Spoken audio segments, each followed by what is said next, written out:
Aproximava-se o Natal de 1925.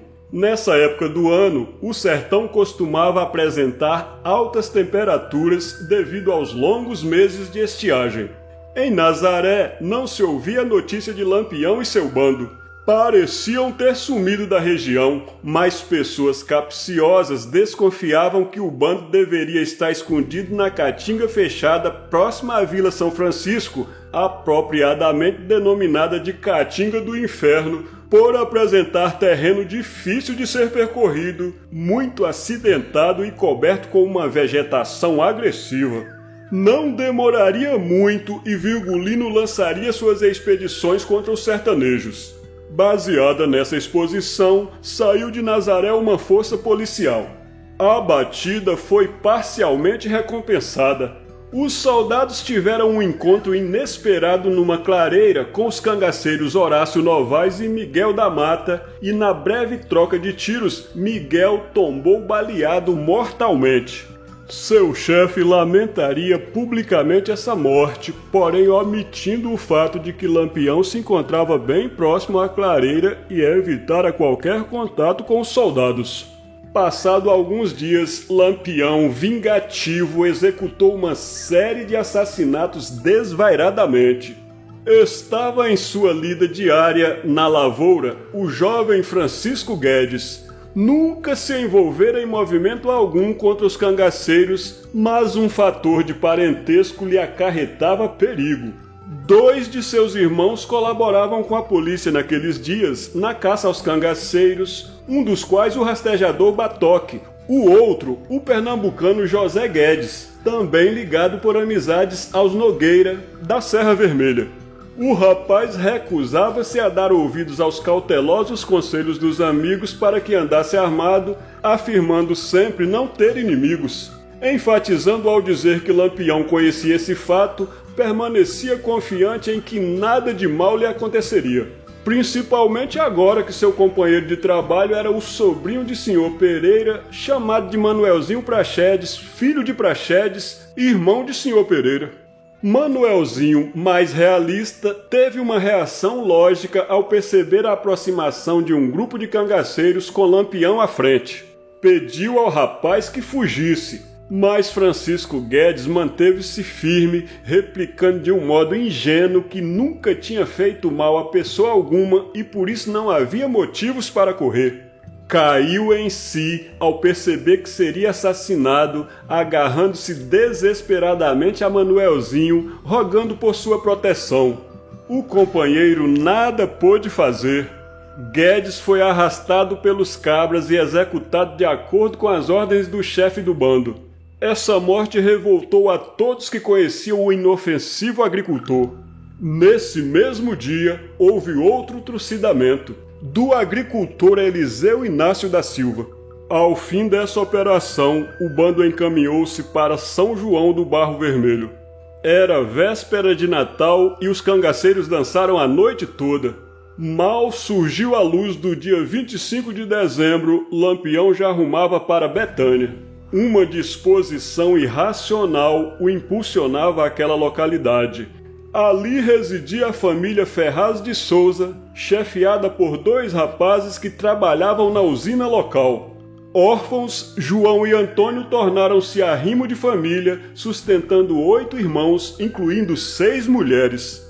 Em Betânia, além deles, 2 outros homens estavam na alça de mira dos cangaceiros para serem eliminados. Adão Tomás e Manuel Jerônimo, que não podiam ficar impunes por terem declarado sua oposição moral aos contínuos atos de vandalismo praticados pelos cangaceiros, embora não integrassem grupos de luta armada contra Lampião. Quando entrou em Betânia, o bando encontrou apenas os Ferraz de Souza. Antônio estava sentado numa calçada, conversando com alguns amigos, quando 2 cangaceiros se colocaram a vigiá-lo disfarçadamente, enquanto os outros companheiros se dispersavam à procura das demais pessoas visadas.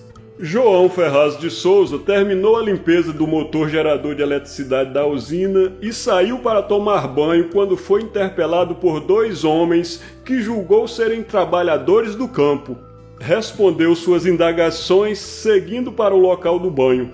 Nessa ocasião, de surpresa, foi agarrado pelos cangaceiros e conduzido ao centro de Betânia, onde seu irmão Antônio já estava igualmente preso. Também suas irmãs se encontravam imobilizadas. Lampião surgiu friamente e ordenou dizendo: "Vocês dois, bote as mãos para cima e fique bem quietinho. Vão morrer para servir de exemplo. A partir de agora todo mundo vai saber o que acontece com os inimigos de Lampião." Dito isto, foram-lhes disparados vários tiros e eles tombaram sem vida diante da população de Betânia e das irmãs que foram obrigadas a presenciar a tragédia. As moças sofreram um trauma incomensurável e estavam prestes a ser marcadas no rosto a ferro por Sabino Gomes de Góes, que esquentavam um pedaço de ferro nas brasas com este propósito quando ocorreu a intervenção providencial do major da Guarda Nacional Inocêncio Gomes de Lima, que impediu mais essa bestialidade. Com esses acontecimentos, a garota Maria Ferraz de Souza, de 15 anos de idade, perturbada com a cena que presenciara, correu desesperada em direção à Caatinga, onde foi encontrada depois de vários dias de intensa busca. Seus irmãos Joaquim e Luiz, revoltados, foram mais 2 sertanejos que engrossaram as fileiras policiais e nelas combateram o cangaço até o fim, quando então pediram o desligamento da corporação. Também os irmãos de Francisco Guedes se engajaram definitivamente nas fileiras policiais. De Betânia, o grupo de Lampião seguiu para a vila de São Francisco e depois a Jeritacó, que ficava situado na estrada que conectava Arco Verde aos sertões de Pernambuco e Bahia. Jeritacó hoje está submerso nas águas do açude Poço da Cruz e por isso mesmo trânsito de comerciantes. Ao longo da estrada praticaram diversas pilhagens e assassinaram mais um humilde trabalhador do campo. Retornaram à região do navio e pousaram na fazenda Saco, em Floresta, onde se encontraram com um homem chamado Manuel Pequeno, cangaceiro remanescente do grupo de Cassimiro Honório. Manuel Pequeno era um homem valente e muito habilidoso no manejo do gatilho. Depois da morte de Cassimiro Honório, passou a prestar serviço ocasionalmente para Lampião. Esse velho bandoleiro enviou alguns dias antes uma carta ao fazendeiro Marcolino Folhiço, proprietário da fazenda Jurema, exigindo 50 mil réis. A resposta foi apropriada ao estranho pedido. "Fala para aquele bandido que eu tenho muito dinheiro, mas se ele quiser venha buscar. Para isso nós temos rifle e muita munição para gastar e se defender. Vai lá, fala para ele." Os Folhiços residiam em 2 fazendas da região, Jurema e Tabuleiro. Na fazenda Tabuleiro, os irmãos Manuel, Cícero, Constantino e Pedro Marculino de Souza escaparam com muita dificuldade de um massacre por parte de Lampião. Este atacou os fazendeiros com violência, deixando-os estarrecidos por não entenderem o motivo do traiçoeiro ataque. Seguiram os cangaceiros em sua marcha de destruição para a fazenda Jurema, a uma pequena distância. Ali apanharam os moradores de surpresa e assassinaram Marcolino Folhiço e seu filho.